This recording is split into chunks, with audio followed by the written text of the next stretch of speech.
अच्छा, इसके बाद हम लेब डायग्नोसिस करेंगे कि किस तरह हम स्टिफ ऑरियस जो बैक्टीरिया है इसको लेब में हम किस तरह इसको डायग्नोस करते हैं। तो यहाँ पे लेब डायग्नोसिस में जो फर्स्ट स्टेप है हम वो स्पेसिमेन को किस तरह हम इसको कलेक्ट करेंगे। स्पेसिमेन यानी कि जो कौन सी लोकेशन है कि हम उसको टारगेट करेंगे, वहाँ से हम स्पेसिमेन कलेक्ट करेंगे। सबसे पहले तो स्पेसिमेन की बात हम करेंगे। दूसरा जो है हम इनमें माइक्रोस्कोपी करेंगे कि माइक्रोस्कोप में हमें जो स्टिफ ऑरियस है वो कैसे नज़र आते हैं।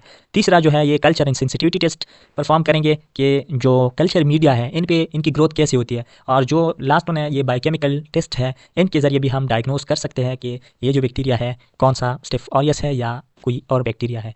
तो सबसे पहले हम लेब डायग्नोसिस में सबसे पहले हम स्पेसिमेन की कलेक्शन करते हैं। Specimen collection. अब इस स्पेसिमेन कलेक्शन के लिए हमने कौन से लोकेशन को टारगेट करना है। हम स्टिफ ऑरियस के लिए स्पेसिमेन कहाँ से कलेक्ट कर सकते हैं, तो हम कलेक्ट कर सकते हैं ट्रैकियल एस्पायरेट। इसी तरह से ब्लड से हम ब्लड एज अ स्पेसिमेन हम यूज़ करते हैं, या पस जो है इसको इसी तरह से सी एस एफ को भी एज आ स्पेसिमेन हम डायग्नोसिस पर्पज़ के लिए इस्तेमाल कर सकते हैं। अच्छा, दूसरे नंबर पे मैक्रोस्कोपी। अब मैक्रोस्कोपी में जो स्टिफ ऑरियस बैक्टीरिया है ये हमें कैसे नज़र आते हैं। स्टिफ ऑरियस ये कैसे नज़र आते हैं, क्योंकि हमें पता है कि जो स्टिफ ऑरियस बैक्टीरिया है ये ग्राम पॉजिटिव बैक्टीरिया है। तो ऑब्वियसली जब ग्राम पॉजिटिव है तो अंडर द माइक्रोस्कोप ये हमें ब्लू नज़र आएंगे। तो जो स्टिफ ऑरियस बैक्टीरिया है ये ब्लू नज़र आते हैं, क्यों? क्योंकि ये ग्राम पॉजिटिव बैक्टीरिया है। और इसी तरह से ये हमें क्लस्टर की फॉर्म में नज़र आते हैं। क्लस्टर की फॉर्म में, क्लस्टर या ग्रेप्स लाइक स्ट्रक्चर। क्यों? क्योंकि स्टेफाइलोकोकस हमने पढ़ा था कि जो स्ट्रेप्टोकोकस है वो चेन की फॉर्म में प्रेजेंट है, जो स्टेफाइलोकोकस है ये क्लस्टर या ग्रेप्स लाइक स्ट्रक्चर क्या in the form of grape like structure या in the form of cluster present होते हैं। तो माइक्रोस्कोपी में हमने ये देख लिया कि पहले तो ब्लू नज़र आते हैं और या फिर हम क्लस्टर या ग्रेप लाइक स्ट्रक्चर नज़र आते हैं। अच्छा, तीसरे नंबर पे अगर हम बात करें तो वो हम कल्चर एंड सेंसिटिविटी टेस्ट का। तो कल्चर, अगर हम इसी को किसी कल्चर मीडिया पे ग्रो करना चाहे इस स्टिफ ऑरियस को, तो इनकी ग्रोथ कैसी होगी। तो सबसे पहले अगर हम कल्चर मीडिया पे अगर इसको ग्रो करना चाहे, जो कि न्यूट्रिएंट एगार ये कल्चर मीडिया है, तो इस पे अगर हम ग्रो करना चाहे तो ये कैसे कॉलोनीज हमें देगी, इनका कलर कैसे होगा, तो यहाँ पे देखते हैं। अच्छा, जब स्टिफ ऑरियस न्यूट्रिएंट एगार पे हम इसको ग्रो करना चाहे तो ये produce golden yellow colonies.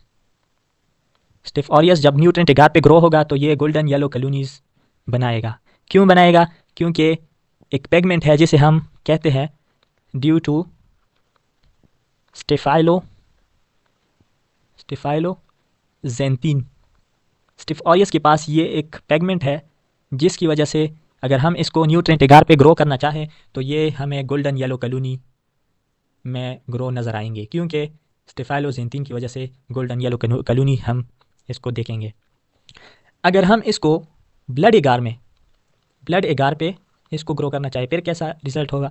Blood एगार पे ये जो स्टिफ ऑरियस है दे शो बीटा हेमोलिसिस ये काज करता है। अब बीटा हेमोलिसिस क्या है? हमने बैक्टीरिया को on the basis of haemolysis 3 groups में डिवाइड किया है। एक है अल्फा हेमोलिसिस, दूसरा है बीटा हेमोलिसिस और तीसरा जो है वो है गामा हेमोलिसिस। अल्फा हेमोलिसिस में क्या होता है कि यहाँ पे पार्शियल हेमोलिसिस होती है, यानी कि जो आरबीसीज है अराउंड द स्टिफ ऑरियस, ये कुछ आरबीसी इनकी हेमोलिसिस होती है, ब्रेकडाउन होती है, लेकिन कुछ रह जाते हैं। तो ये अल्फा हेमोलिसिस में पार्शियल हेमोलिसिस ऑफ आरबीसी होती है।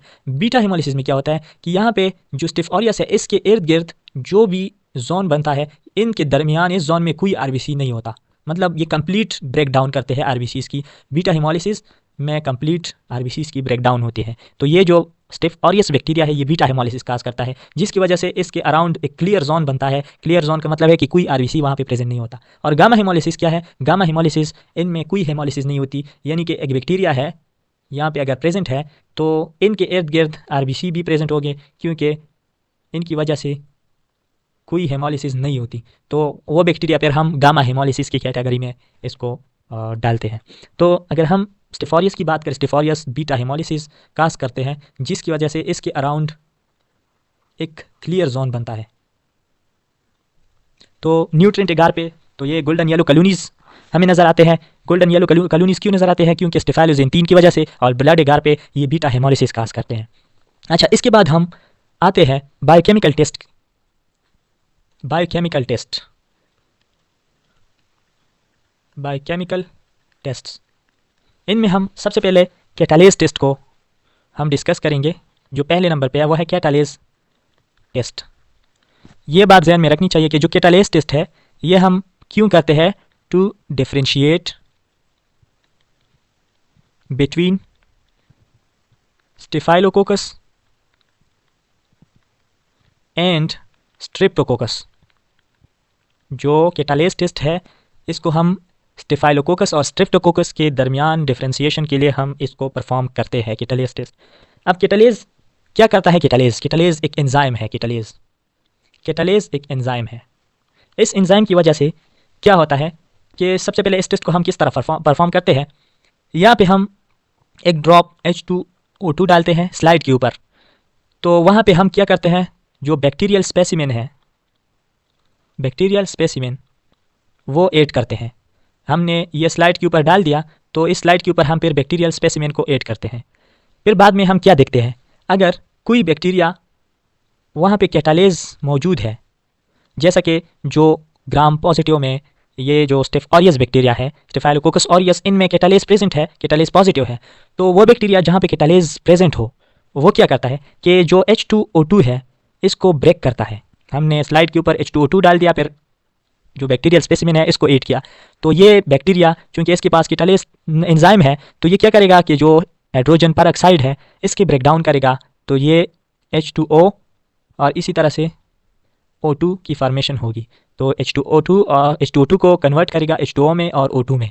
तो जो टेस्ट के बाद हमें जो स्लाइड है वहाँ पे बबल्स नज़र आएंगे, बबल्स फॉर्मेशन। ये बबल्स क्यों बन जाते हैं? ये बबल्स इस वजह से बन जाते हैं कि ये जो ऑक्सीजन है, चूँकि ये एक गैस है, ऑक्सीजन गैस है, तो इस गैस की वजह से ये बबल फॉर्मेशन होती है। तो कैटालेज टेस्ट में इसी तरह से हाइड्रोजन परऑक्साइड की ब्रेकडाउन होती है H2O एंड O2 में। तो H2O2, तो अगर स्लाइड के ऊपर बबल्स हम देखें तो हमें कंफर्म होता है कि ये कैटालेज पॉजिटिव बैक्टीरिया है, क्योंकि यहाँ पे बबल की फॉर्मेशन होती है। अब जो बबल्स है ये क्यों बन जाते हैं? ये इसी ऑक्सीजन की वजह से बबल हमें स्लाइड के ऊपर नजर आते हैं। तो जो स्टेफाइलोकोकस ऑरियस बैक्टीरिया है ये कैटालेज पॉजिटिव है, और जो जितनी भी स्ट्रेप्टोकोकस बैक्टीरिया है वो कैटालेज नेगेटिव बैक्टीरिया है। अच्छा, दूसरा जो टेस्ट है, दूसरा जो है वो है कोआगुलेज। दूसरा बायोकेमिकल टेस्ट हम करते हैं कोआगुलेज टेस्ट। अब जो कोआगुलेज टेस्ट है ये क्यों करते हैं? ये हम करते हैं to differentiate between staphylococcus species. ये हम जितनी भी स्टेफाइलोकोकस स्पीशीज़ है इनके दरमियान डिफरेंशिएशन के लिए हम कोआगुलेज टेस्ट परफॉर्म करते हैं। अब कोआगुलेज क्या है? कोआगुलेज भी एक एंजाइम है। ये एंजाइम क्या करता है? कोआगुलेज ये प्रोथ्रोम्बिन को कन्वर्ट करता है थ्रोम्बिन में। थ्रोम्बिन जो कि एक्टिवेटेड फॉर्म है, थ्रोम्बिन में ये कन्वर्ट करता है। फिर यही थ्रोम्बिन क्या करता है कि फैब्रिनोजेन जो है, ये थ्रोम्बिन फैब्रिनोजेन को फैब्रिन में कन्वर्ट करता है, जिसकी वजह से क्लॉट फॉर्मेशन होती है। कोआगुलेज एक एंजाइम है जो प्रोथ्रोम्बिन को थ्रोम्बिन में कन्वर्ट करता है, जो कि एक्टिवेटेड फॉर्म है प्रोथ्रोम्बिन का। फिर यही थ्रोम्बिन क्या करता है? फैब्रिनोजेन को फैब्रिन में कन्वर्ट करता है, और फैब्रिन की वजह से क्लॉट फॉर्मेशन होती है।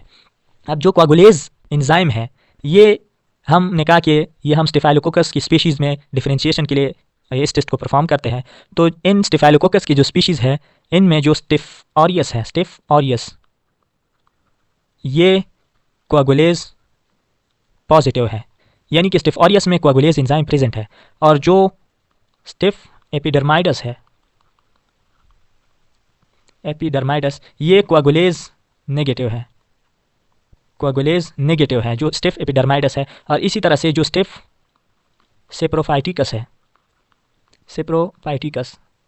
ये भी कोआगुलेज नेगेटिव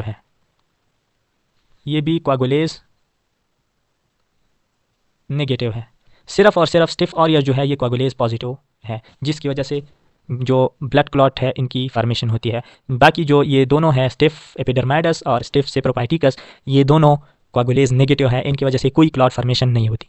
तो ये दोनों टेस्ट हमने कैटालेज और कोगुलेज टेस्ट हमने कर लिए। अब इसके बाद हम कहते हैं कि जो तीसरे नंबर पे जो टेस्ट है वो है mannitol fermentation test. Mannitol fermentation test. Mannitol एक शुगर है, मैनिटोल एक शुगर है। तो हम स्टिफ ऑरियस को देखेंगे कि आया ये मैनिटोल को फर्मेंट कर सकते हैं या नहीं, तो मैनिटोल फर्मेंटेशन टेस्ट करते हैं। तो चूंकि जब हम ये टेस्ट परफॉर्म करते हैं तो जो स्टिफ ऑरियस जो बैक्टीरिया है ये भी मैनिटोल फर्मेंटर है, मैनिटोल फर्मेंटर। तो जिसकी वजह से फिर जब ये मैनिटोल को फर्मेंट करेंगे तो जो कॉलोनीज है इनका कलर जो होगा वो चेंज होगा ड्यू टू मैनिटोल फर्मेंटेशन। अच्छा, इसके बाद एक लास्ट टेस्ट है बायोकेमिकल जिसे हम कहते हैं नोवोबायोसिन टेस्ट। लास्ट है नोवोबायोसिन, नोवोबायोसिन टेस्ट। नोवोबायोसिन क्या है? नोवोबायोसिन एक्चुअली एक एंटीबायोटिक, एक एंटीबायोटिक है जिसे हम माइक्रोबायोलॉजी में यूज़ करते हैं। माइक्रोबायोलॉजी में हम नोवोबायोसिन एंटीबायोटिक को यूज़ करते हैं। किस पर्पज़ के लिए यूज़ करते हैं? नोवोबायोसिन जो टेस्ट है क्यों परफॉर्म करते हैं? इसको हम use to differentiate between staph एपिडर्माइडस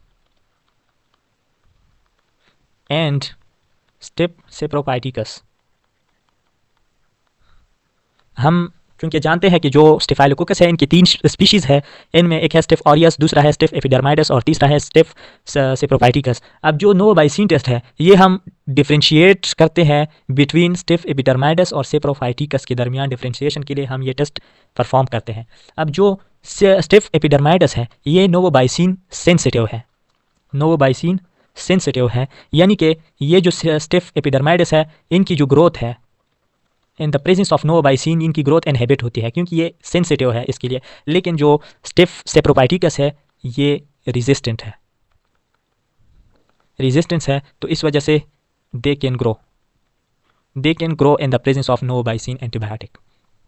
हमने बात की कि सबसे पहले तो हमने कैटालेज टेस्ट पढ़ा। कैटालेज टेस्ट में हमने कहा कि ये डिफरेंशिएट करते हैं स्टेफिलोकोकस और स्टिफाइलोकोकस के दरमियान। फिर हमने बात की कोगुलेज टेस्ट, वो भी हम ओनली स्टिफाइलोकोकस के स्पीशीज़ के दरमियान डिफरेंशिएशन के लिए इस्तेमाल करते थे, जिनमें सिर्फ और सिर्फ स्टिफ ऑरियस जो है वो कोगुलेज पॉजिटिव था, बाकी दोनों जो है ये नेगेटिव थे। और जो ये है नोवोबायोसिन टेस्ट, ये भी हम डिफरेंशिएट करते हैं बिटवीन एपिडर्माइडस और सेप्रोफाइटिकस।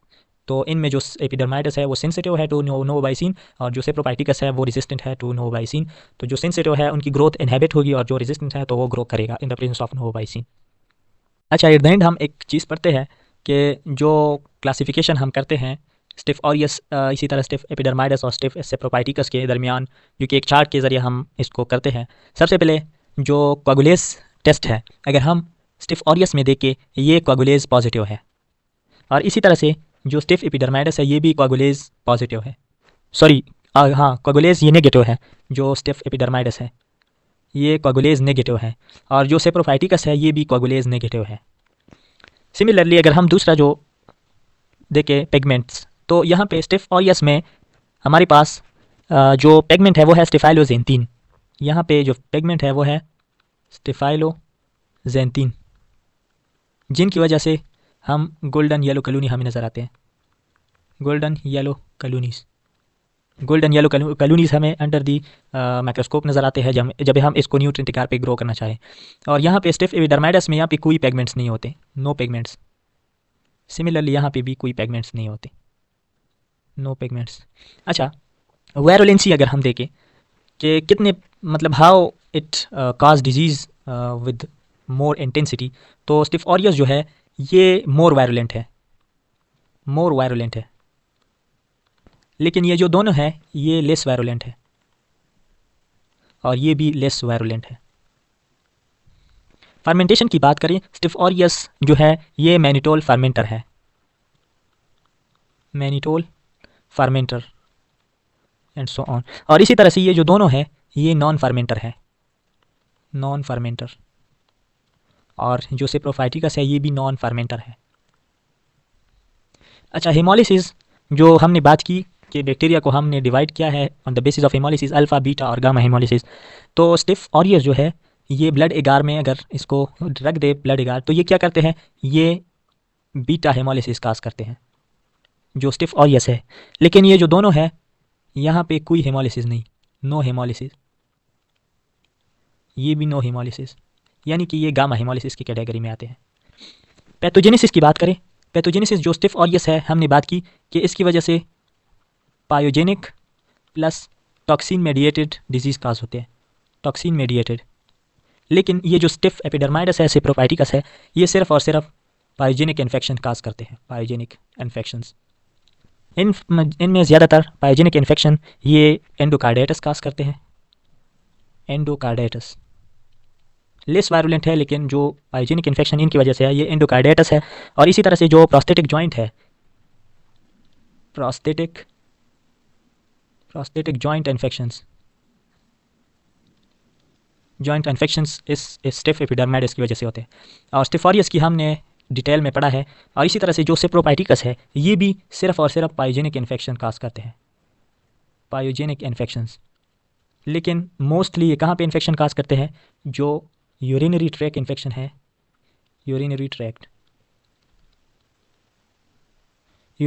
इन्फेक्शन इसी की वजह से काज होते हैं। तो ये कुछ डिफरेंसेस हमने अभी कर लिए जो स्टिफ ऑरियस, स्टिफ एपिडर्माइडस और सेप्रोफाइटिकस। तो ये सारी चीज़ें थी स्टिफ ऑरियस और ये जो स्पीशीज़ है स्टिफाइलोकोकस की। तो अगर वीडियो अच्छी लगी हो तो काइंडली इसको लाइक कर दे, शेयर कर दे और इसी तरह से सपोर्ट करते रहे। Thank you so much.